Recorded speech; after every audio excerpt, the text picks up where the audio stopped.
अस्सलाम वालेकुम बच्चों, आज हम क्लास 6 की जियोग्राफी का चैप्टर नंबर 6 पढ़ेंगे। तो बच्चों सबसे पहले शुरू करते हैं आज का lesson, India at a glance. तो बच्चों सबसे पहले यहाँ दिखाया गया है कि हमारी कंट्री जो इंडिया है वो बहुत दूर दूर तक फैली हुई है। जैसे कि हम नॉर्थ में अगर ले लें, नॉर्थ में जो है इसकी बाउंड्री लॉफ्टी हिमालयंस जो है, हिमालय पहाड़ जो है इससे घिरी हुई है। और वेस्ट की तरफ यहाँ क्या है, अरबिन सी है हमारे मुल्क को घेरे हुए। तीसरी तरफ से यानी ईस्ट की तरफ से बे ऑफ बंगाल है और फिर इंडियन ओशन है साउथ की तरफ से। यानी चारों तरफ से कुछ न कुछ है। जैसे हमने क्या पढ़ा कि नॉर्थ से हिमालय है, वेस्ट से अरबियन सी है, ईस्ट से बे ऑफ बंगाल है और साउथ से इंडियन ओशन। और फिर इसके अलावा जो इंडियन ओशन है इसके अंदर जो छोटे छोटे जजीरे हैं जैसे इंडियन पेनिनसुला वगैरह, तो वो भी मौजूद इंडिया के साथ हैं।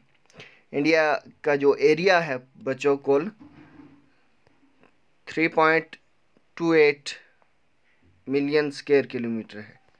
कितना बच्चों? 3.28 मिलियन स्क्वायर किलोमीटर। और ये नॉर्थ साउथ से एक्सटेंड होता है। कहाँ से? कश्मीर से लेकर कन्याकुमारी तक। कश्मीर से लेकर कन्याकुमारी तक ये फैला हुआ है। और ये एरिया कितना है जो हमारा नॉर्थ साउथ से हमारा है कश्मीर से कन्याकुमारी तक, ये 32 किलोमीटर 3200 किलोमीटर 3200 किलोमीटर।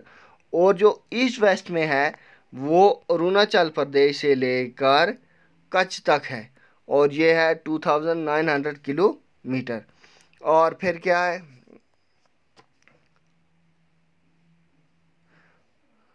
हमारे मुल्क में ऊंचे ऊंचे पहाड़ हैं और क्या हैं, डेजर्ट हैं, प्लेन्स हैं, प्लेटोज़ हैं, अनइवन प्लेटोज़।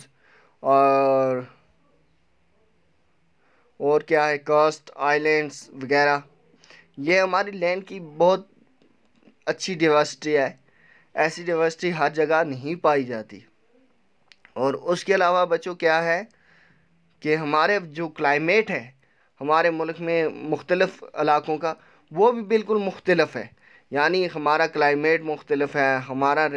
उसके अलावा क्या है, हमारे यहाँ जो वेजिटेशन वगैरह सब्ज़ियाँ वगैरह होती हैं या हरियाली होती है या पेड़ पौधे होते हैं या फल फ्रूट होते हैं वो भी बिल्कुल अलग हैं। या वाइल्ड लाइफ है, हमारे जानवर वगैरह हैं जंगलों के, वो भी बिल्कुल हर हिस्से के अपने अपने अलग अलग हैं। जैसे कश्मीर में सर्दी पड़ती है या हिमाचल प्रदेश में सर्दी पड़ती है, बर्फ़ होती है, तो यहाँ अलहदा है। जो गर्म इलाके हैं उनमें अलहदा होता है। तो कई कुछ इलाके ऐसे हैं जो बहुत ज़्यादा गर्म है हमारे, तो उनकी वेजिटेशन और वाइल्ड लाइफ वगैरह बिल्कुल क्लाइमेट बिल्कुल अलग है। तो हमारे मुल्क में भी एक लैंड डाइवर्सिटी है, वेजिटेशन वाइल्ड लाइफ वगैरह ये पाई जाती है इसकी डाइवर्सिटी। और उसके साथ साथ क्या है, हमारी सब की लैंग्वेज भी अलग अलग है। हमारे जो इलाके हैं हर इलाके में अलग अलग बोलियां बोली जाती हैं। हर जगह अलग अलग ज़बान बोली जाती है। और हमारा रहन सहन, हमारा कल्चर, हमारा खान पान, यानी हमारे खाने पीने के तरीके, हमारे खाने पीने की चीज़ें उनमें भी बिल्कुल अलग अलग है। और इसके अलावा क्या है बच्चों, मगर ये सब होने के बावजूद भी हम में यूनिटी पाई जाती है। हम क्या है, यूनाइट हैं, हम एकजुट हैं, हमें तफरक नहीं है, हम किसी में इम्तियाज़ नहीं रखते। हालांकि हमारी अलग बोलियां हैं, अलग क्लाइमेट है, अलग वेजिटेशन वाइल्ड लाइफ, सब कुछ हमारा कल्चर अलग, हमारी बोलियां अलग, हमारा रहन सहन, हमारा खान पान, हमारे पहनने के कपड़े, सब कुछ अलग है। मगर फिर भी हम क्या हैं, एक दूसरे से जुड़े हुए हैं, हम सब एक हैं। और यही है कि हमारे नेशन को आपस में जोड़े हुए रखे हुए है। ये जो हमारी आपसी भाईचारा है, आपसी तालमेल है। हालांकि ज़बानें अलग हैं, हालांकि हमारा खान पान, रहन सहन, हमारी तहज़ीब व तमद्दन हर इलाके का अपना अपना है। हर इलाके की अपनी तहज़ीब है, हर इलाके का अपना खाना पीना है, हर इलाके का अपना कल्चर है।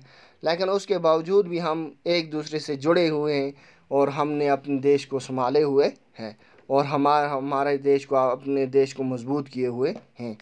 और और इसके अलावा क्या है कि अगर हम 2011 की सेंसस को लें तो हमारी आबादी कितनी थी उस वक़्त? 1.21 बिलियन। 1.21 बिलियन। कब की सेंसस है ये? 2011 की।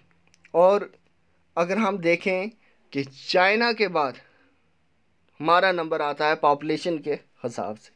तो बच्चों, आज का ये चैप्टर इतना ही। कल आगे का पढ़ेंगे हम इसकी लोकेशन वगैरह के बारे में और बाकी चीज़ों के बारे में। तब तक के लिए अल्लाह हाफ़िज़।